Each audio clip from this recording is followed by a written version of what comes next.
नमस्कार. 2 excellent weight loss tips देणारे ज्याने तुमचे वजन नक्कीच कमी होणार.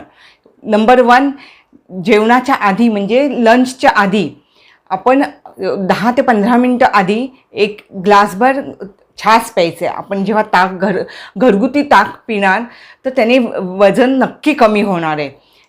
लंचच्या 10 ते 15 मिनटं आधी आपल्याला एक ग्लास घरगुती ताक प्यायचं आहे. म्हणजे एक चमचा दही घेऊन त्याचं ताक बनवायचं, त्याच्यात ब्लॅक पेपर पावडर म्हणजे काळी मिरी पावडर घालायची पिंचवर आणि ते ताक तुम्ही जेवणाच्या आधी 10 ते 15 मिनटं प्यायचं आहे आणि मग जेवायचं.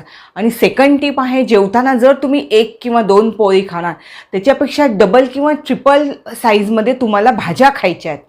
आपल्याला वाटतं की पोळीला जेवढी भाजी लागेल तेवढीच खायची, असं नाही करायचं. एक पोळी असेल तर त्याचे छोटे छोटे तुकडे करून त्याच्यात 2-3